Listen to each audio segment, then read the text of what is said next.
Hai, welcome back. Gadis Bola akan menyajikan informasi seputar Timnas Indonesia.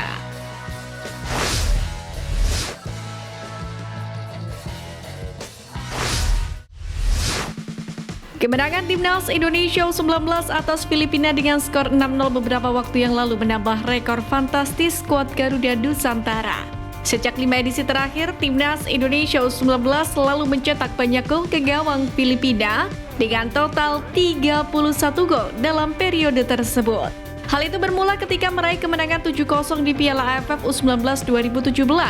Kemudian pada Piala AFF U19 2018 di Sidoarjo, Timnas Indonesia U19 mengalami kesulitan saat tertinggal 0-1 melawan Filipina hingga menit ke-81.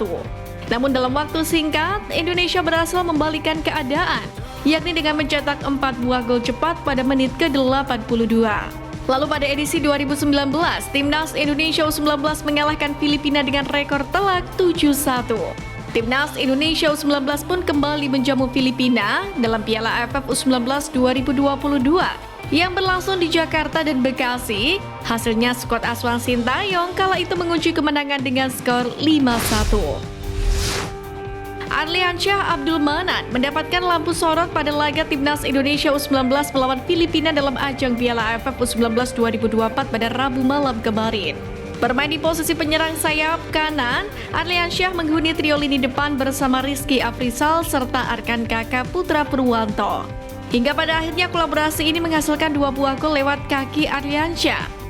Namanya sendiri bisa dibilang anyar di kubu tim junior Indonesia. Meski demikian, Arliansyah tak malu-malu unjuk kemampuan. Kerja sama dengan Mufli Hidayat di sisi kanan menunjukkan sinyal positif. Pemahaman permainan Arliansyah juga terlihat dari positioning di lapangan. Sebelumnya, Arliansyah juga membela Timnas Indonesia U20 dalam laga uji tanding internasional pada Januari lalu. Sebuah gol dilesakkan Arliansyah ke gawang Uzbekistan. Kemampuan Arliansyah sendiri sebagai pemain versatile menjadi penyerang sayap dan gelandang sayap membuatnya memiliki kans tampil di Timnas Indonesia U20. Dominasi Vietnam nampaknya sudah benar-benar habis. Setelah berturut-turut dilumat Timnas Indonesia di semua level usia maupun senior, terkini Vietnam berhasil ditahan imbang 1-1 oleh Myanmar. Menariknya, media Vietnam justru mengkambing hitamkan Stadion Gelora 10 November atas kekalahan ini, yang mana dinilai memiliki penerangan yang buruk. Pasalnya sempat terjadi drama gol yang dianulir sampai tim pelatih harus mendatangi wasit. Lebih dari itu, media Vietnam atau 24/7 juga menyoroti Stadion Gelora Bung Tomo. Mereka menyoroti bau tak sedap yang seringkali tercium di area stadion.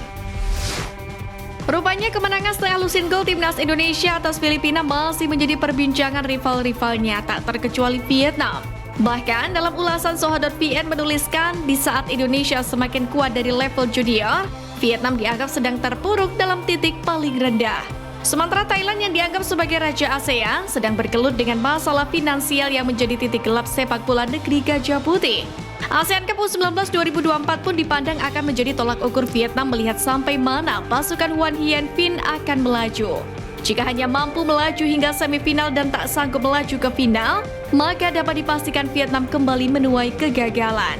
Publik negeri Nasi Tengah ini pun menanti gebrakan apa yang akan dilakukan oleh Timnas U19 Vietnam di ajang kali ini. Sementara itu untuk Timnas Indonesia U19, targetnya jelas, yakni untuk kualifikasi Piala Asia U20 2025. Di balik kemenangan besar Australia atas Timnas U19 Laos, perhatian pelatih Australia Trevor Morgan sempat tertuju pada pohon di stadion tempat digelarnya laga. Ia pun merasa takjub dan mengaku bahwa baru kali ini melihat stadion yang ada pohonnya, sebuah pengalaman yang baru ia rasakan. Bicara soal pohon rimbun di Stadion Gelora 10 November Surabaya, pohon itu bernama Angsana dan merupakan saksi sejarah sepak bola di Surabaya. Sempat nyaris ditebang saat stadion terpilih sebagai venue ASEAN Cup U19 2024. Namun Wali Kota Surabaya Eri Cahyadi menyebut jika AFF tidak mempermasalahkan adanya pohon di Stadion Gelora 10 November ini. Untuk diketahui, sederet pertandingan bersejarah pun pernah digelar di stadion tersebut. Mulai dari menggelar laga Niak Mitra melawan Arsenal pada 16 Juni 1983, kemudian duel Persebaya Surabaya melawan PSV Eindhoven pada 1996. Venue yang dulunya bernama Stadion Tambak Sari. Dalam akun YouTube pengamat sepak bola Roni Pangemanan alias Bung Ropan, Ketum PSSI Erick Thohir mematahkan rumor Martin Paes untuk ikut serta membela timnas Indonesia pada kualifikasi Piala Dunia 2026. Ia menjelaskan saat ini proses kepindahan kiper FC Dallas itu belum rampung. Diketahui saat ini PSSI memang tengah menempuh proses pergantian federasi Martin Paes dari KNVB ke Badan Arbitrase Olahraga Internasional atau CAS.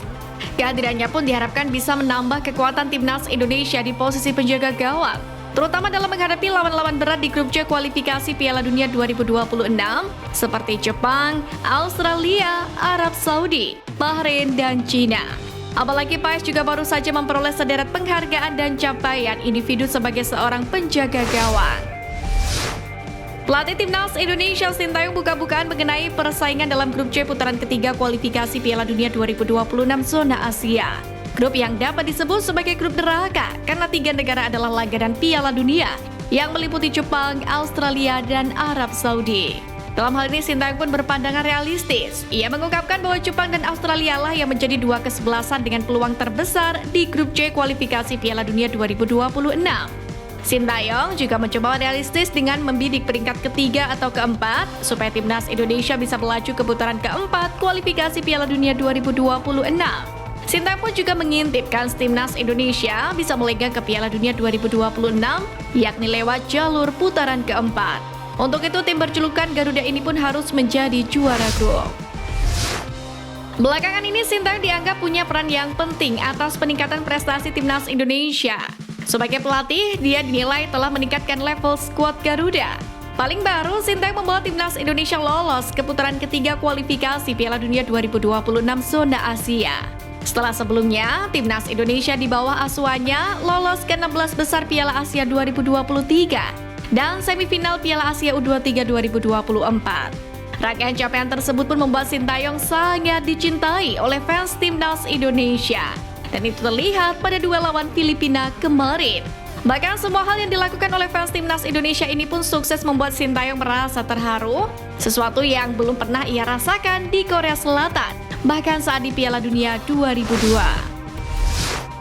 Elkan Bagot saat ini sedang fokus bersama Ipswich Town menyambut musim baru. Terlebih klub berjuluk The Tractor Boys ini akan mentas di Premier League. Walau tak menjadi pilihan utama dan menghabiskan waktu di klub pinjaman, pelatih Kieran McKenna membawa Elkan Bagot tur pramusim Ipswich Town ke Austria. Di sana bek berusia 21 tahun ini bisa main ketika Ipswich Town melakoni laga uji coba melawan juara Liga Ukraina Shakhtar Donetsk.